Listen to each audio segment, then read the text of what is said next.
Hey, hello, I'm Kråkan, also known as Chorus Cornix, so welcome to Yacc, yet another Crowcast where I pick a game I played for a week and then I talk about it.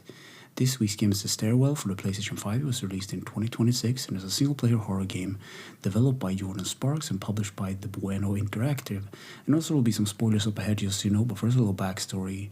So I was looking for something interesting to play and this game popped up in my feed. So before I talk about the game, I need to address something. This game is loosely based on the SCP-008 article. And if you're curious to know what that even is, check the SCP wiki or go on Spotify and check the Explorer series. He usually does short format or long format in that universe.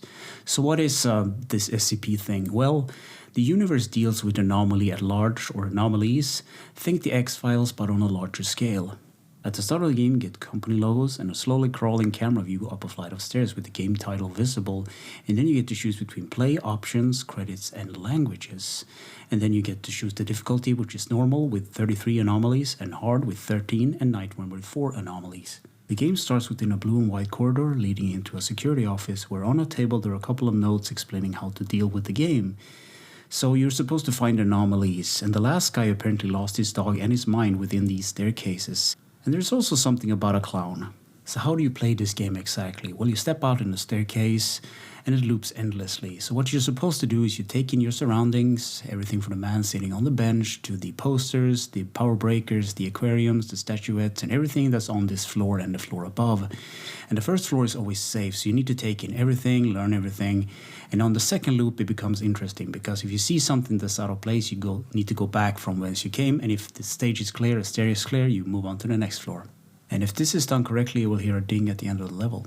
You can also turn off the jump scares in this game in the options menu, and I wasn't prepared. At the first anomaly that ran at me, I almost dropped the controller. But another couple of notable anomalies where you turn into the fish in the aquarium, you swim around, and another one floods the entire stairwell with water. And after navigating the anomaly correctly, you will eventually reach the roof where you'll find the man that was lost and his dog. And you can actually pick up the dog, get into an air balloon and get your clear rate. And that's pretty much the end of the game. Roll credits. So, gameplay. Your task is simple. Navigate the floors and make decisions on what you see. Control, the left stick is movement, the right stick is camera, the circle is candle, R3 is sprint, and the options button brings up the pause menu.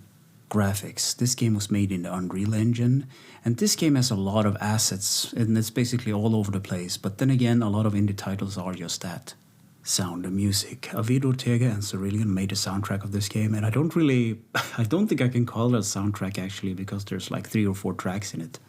Easter egg, secrets, and glitches. So in this game, a lot of weird stuff can happen, and that's the whole beauty of it. It's not for me to talk about it, but for you to experience. So in conclusion, I wrote, no, this game isn't worth it in the long run. So it's very easy to pick up and play, but it's very short. In fact, I beat it in one sitting. But if you're curious about games like this, you can check out the other games in the SCP series or Observation Duty. Those are much better games in my opinion. So anyway, thank you for listening and or watching, and take care.